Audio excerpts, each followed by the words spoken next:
Mesdames, Messieurs, bonjour et merci de nous rejoindre dans cette édition du journal sur Ivoire TV. À la une de l'actualité de ce vendredi 29 juillet, second jour de la visite du président Alassane Ouattara aux États-Unis, le chef de l'État donnait hier une conférence de presse après avoir eu des échanges avec le secrétaire général des Nations Unies, Ban Ki-moon. Albert Gérard Koenders est le nouveau représentant spécial du secrétaire général de l'ONU en Côte d'Ivoire. La nouvelle de sa nomination est tombée ce jeudi 28 juillet en cours de soirée. Et puis les combats entre soldats de l'AMISOM et miliciens Chebab ont repris hier en Somalie. Des affrontements qui interviennent alors que le pont aérien établi par le PAM pour acheminer l'aide alimentaire est déjà entré en action et ce depuis ce mercredi. Je vous le disais dans les titres, le chef de l'État poursuit sa tournée américaine entamée depuis ce mercredi 27 juillet. Hier, Alassane Ouattara, après des rencontres avec le secrétaire général de l'ONU et la directrice générale du Fonds monétaire international, a échangé avec la presse autour de la situation qui prévaut actuellement en Côte d'Ivoire. Le résumé dans ce reportage. Rechercher des fonds pour le financement de grands chantiers économiques en Côte d'Ivoire et consolider les acquis sur le plan diplomatique. Voilà le sens de la tournée que le chef de l'État ivoirien a effectuée ce jeudi 28 juillet auprès des dirigeants des institutions de Bretton Woods et de l'ONU, avec qui il a échangé autour des perspectives pour son pays. Au cours de son périple new-yorkais, Alassane Ouattara a eu des échanges fructueux avec le secrétaire général de l'ONU, le Coréen Ban Ki-moon, au terme duquel il a tenu une conférence de presse pour expliquer la réalité de la situation sur le terrain. Pour le numéro 1 ivoirien, la Côte d'Ivoire a retrouvé aujourd'hui un climat de normalité 3 mois après la crise post-électorale que le pays a connue, ce qui augure d'une nouvelle ère dans son développement.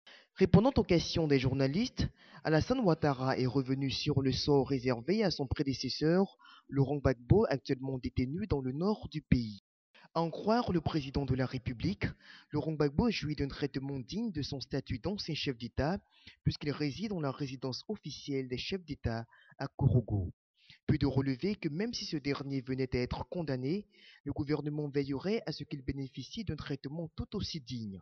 Quant à la poursuite du processus électoral dont la prochaine étape consiste en l'organisation des élections législatives, le chef de l'État ivoirien a révélé qu'à l'issue d'un entretien avec le président de la commission électorale indépendante Youssouf Bakayoko, qui lui a fait état de la capacité de l'institution qui dirige d'organiser les législatives d'ici au mois de novembre prochain.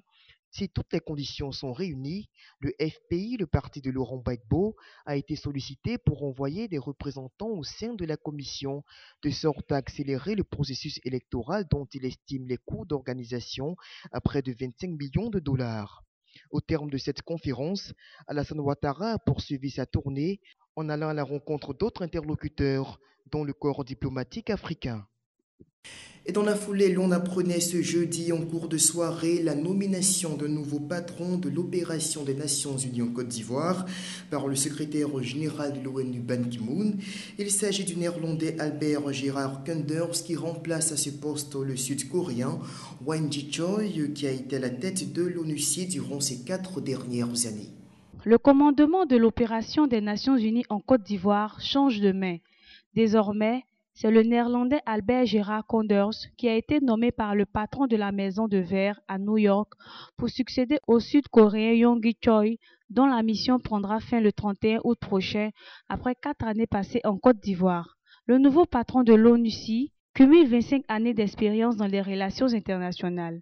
Anciennement ministre de la Coopération et du Développement des Pays-Bas de 2007 à 2010, ce diplômé en sciences politiques et sociales de l'Université libre d'Amsterdam a d'ailleurs été professeur visitant à l'Université Johns Hopkins de Bologne où il enseignait la prévention et la gestion des conflits ainsi que la reconstruction post-crise.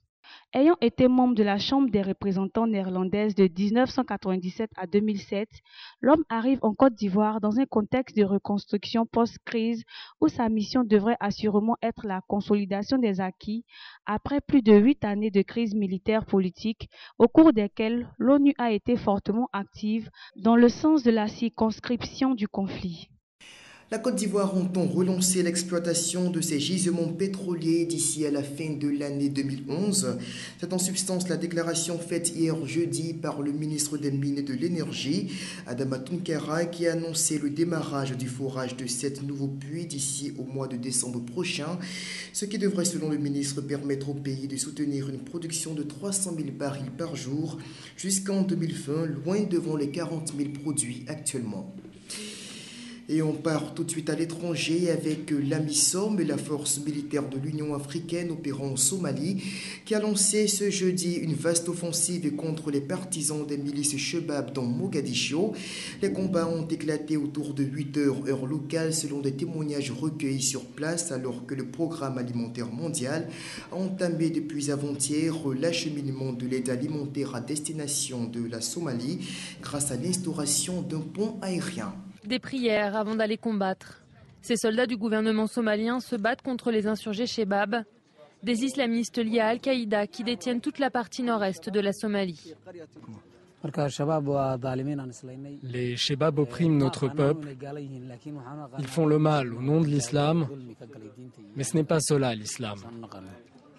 Ce jeudi matin, les forces gouvernementales appuyées par l'Union africaine affirment avoir pris le contrôle de 3 positions stratégiques à Mogadiscio après une attaque contre les insurgés Chebab. Des opérations qui visent en partie à faciliter la distribution de l'aide alimentaire aux victimes de la sécheresse dans le pays, les Chebab étant hostiles à l'action des ONG. Mercredi, le programme alimentaire mondial a commencé à acheminer de l'aide humanitaire à Mogadiscio. Je viens juste de parler à la compagnie de transport et aux pilotes. Ils disent qu'ils viendront vendredi, samedi et peut-être dimanche. Cela fera 100 tonnes en tout.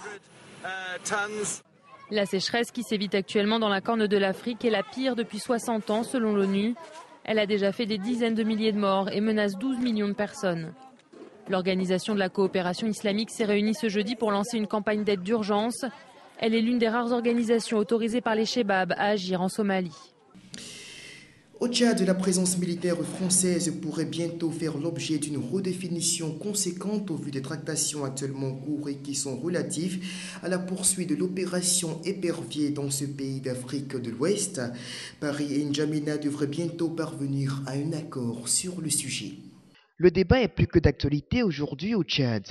La présence militaire française fait l'objet de vives critiques, parfois acerbes, notamment de la part des opposants à Idriss Déby, qui accusent les soldats de l'opération Épervier d'être les supposées armées du chef de l'État tchadien.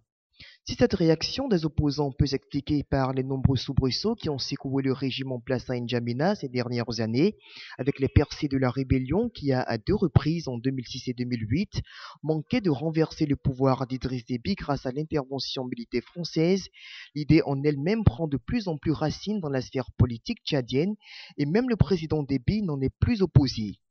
D'ailleurs, en début du mois de juillet de cette année, le ministre français de la Défense, Alain Juppé, estimait que le maintien de l'opération Épervier dans le pays n'était plus nécessaire.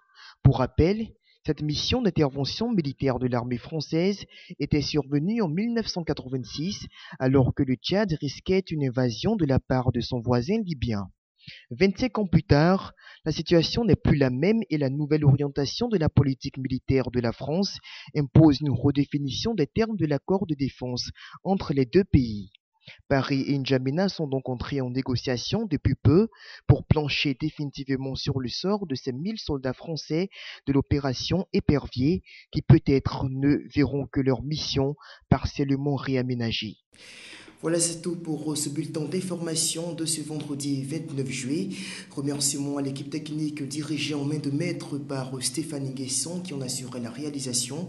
On se retrouve demain samedi pour le grand journal sur Ivoire TV. D'ici là, portez-vous bien et puis restez connectés à l'info de l'info sur le net. Au revoir.